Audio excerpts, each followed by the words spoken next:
जय श्री कृष्ण। आज के व्याख्यान का विषय है दान और नाम। एक नगर में एक विशाल मंदिर का निर्माण होना था।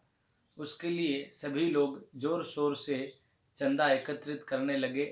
सबसे ज़्यादा दान की राशि देने वाले का नाम दान पट्टिका में सबसे ऊपर लिखा जाएगा, इस प्रकार से तय हुआ।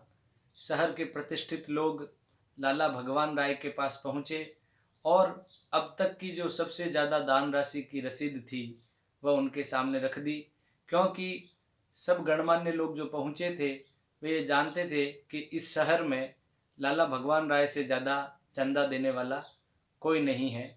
इसलिए उन्होंने अब तक की सबसे ज़्यादा रसीद उनके सामने रख दी और कहने लगे कि हमने 11 लाख की रसीद अब तक की सबसे ज़्यादा रसीद काटी है, और यदि आप 12 लाख रुपए देते हैं तो आपका दान पट्टिका में सबसे ऊपर मोटे अक्षरों में नाम लिखा जाएगा और आपकी विमल कीर्ति और यश आपका निरंतर फैलता रहेगा।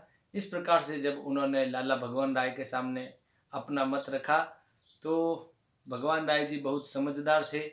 उन्होंने कहा, पैसे तो मैं दूंगा, लेकिन जिस सज्जन ने अब तक की सबसे ज़्यादा दान राशि दी है उन्हीं का नाम ऊपर रखा जाए।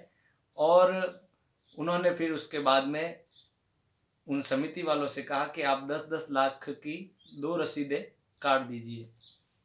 एक रसीद पर मेरा नाम लिख दीजिए, दूसरी रसीद पर मेरी पत्नी का, मतलब एक 10 लाख की रसीद मेरे नाम से काट दीजिए, दूसरी 10 लाख की रसीद मेरी पत्नी के नाम से काट दीजिए। तो कुल मिलाकर के लाला भगवान राय जी ने 20 लाख रुपए दिए, लेकिन रसीदें 2 कटवाई। कितने कितने की? 10-10 लाख की।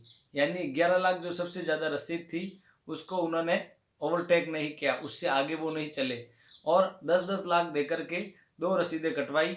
दिया सबसे ज़्यादा, लेकिन नाम अपना पीछे रखा, यानी उनको नाम की भूख नहीं थी। कहने का मतलब है, इसी प्रकार से निष्काम भाव से किया हुआ दान ही जो है हमारे दिल को, हमारे मन को आनंद देता है, तसल्ली पहुंचाता है। इसलिए चाहिए कि दाएं हाथ से दान दो।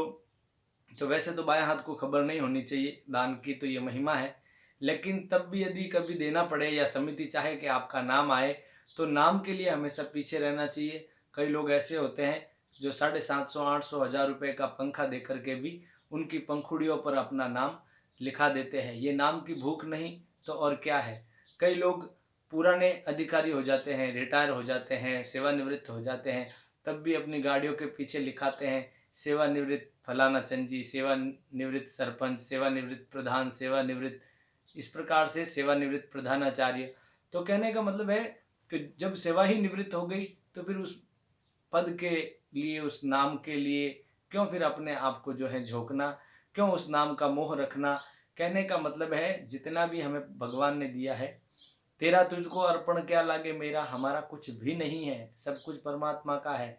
यदि हम देते समय हम अपना मान के चलते हैं कि नहीं नहीं हम हैं देने वाले, तो ये अभिमान कहलाएगा। और कहा जाता है कि रहीमदास जी तो देते थे तो कहा उनका मुंह नीचा रखते थे वो।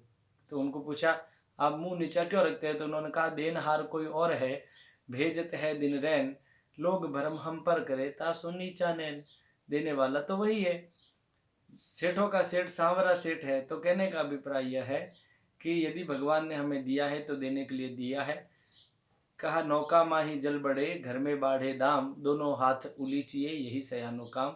यदि नौका में जल बढ़ जाए तो समझदारी इसी में है कि लोटा लोटा भर के या बाल्टी भर के पानी खाली करे, नहीं तो नौका डूब जाएगी। उसी प्रकार धन वैभव यश बढ़े तो समाज की सेवा के लिए वो बढ़ रहा है। तो इसलिए अच्छे योग्य धनी दानी व्यक्तियों को ये चाहिए कि वे समय समय पर अपने धन का परिमार्जन करते रहे। दान देने से धन की शुद्धि होती है। इसीलिए सही पात्र को सही जगह पर दीन दुखियों की सेवा में अवश्य दान देना चाहिए।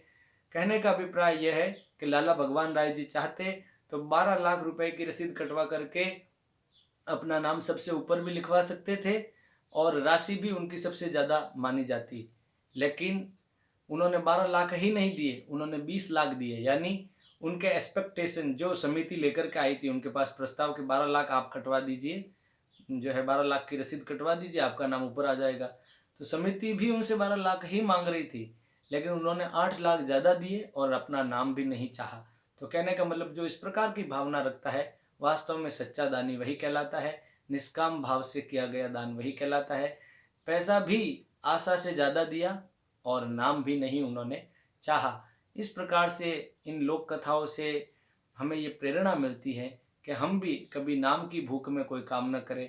हाँ, कई बार ऐसी जगह नाम दिए जाते हैं, जैसे समिति वाले ये निर्धारित करते हैं कि हम फला फला जगह नाम लिखवाएंगे, तो उसमें भी बचकर रहना चाहिए। भगवान का नाम लिखवाना चाहिए या कुछ गुप्त रूप से लिखवाना चाहिए।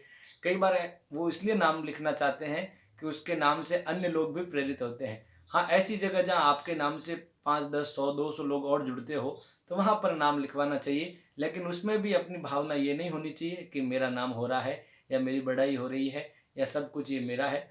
मेरा मेरा कुछ नहीं है, सब परमात्मा का दिया हुआ है।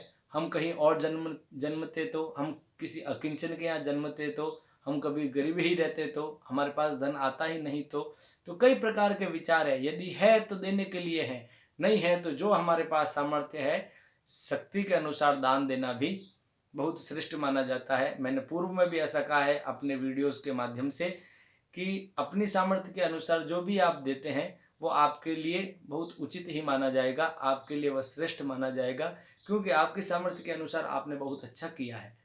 और जिन लोगों की अधिक सामर्थ्य है तो वो अपनी सामर्थ्य के अनुसार उतना करना ही उनको पड़ता है। तो कहने का अभिप्राय यह है कि नाम की इच्छा रखे बिना कोई भी कार्य, सत्कार्य और सत्कार्य में अपना धन देना चाहिए। कहा जो धन हमारा न्यायपूर्वक कमाया गया हो उसको भी पंचधा विभजन वित्तम इहा मुत्र च मोदते, मतलब इस लोक में और परलोक में कल्याण के लिए धन का, न्याय से कमाए हुए धन का 5 भागों में जो है आवंटन करना चाहिए, 5 भागों में उसको बांटना चाहिए। उसमें आपूर्त कर्म भी एक है, प्याऊ बनवाना है, जैसे वृक्ष लगवाना है, ये सब इस प्रकार के कार्य में भी एक हिस्सा अपने परिवार के उत्थान के लिए, समाज के उत्थान के लिए, एक हिस्सा धर्म की वृद्धि के लिए। तो इस प्रकार से धर्माय यशसेर्थाय कामाय स्वजनाय च पंचधा विभजन वित्तम इहा मुत्र च मोदते, ये श्लोक है। तो धर्म की रक्षा के लिए, यश की वृद्धि के लिए, कामना की पूर्ति के लिए, स्वजनाय च स्वजनों के उद्धार के लिए, इस प्रकार से और आपूर्त कर्मों के लिए 5 प्रकार से धन का विभाजन करके ठीक ठीक हमें विधि पूर्वक जीवन जीना चाहिए। आज के लिए इतना ही। जय श्री कृष्ण।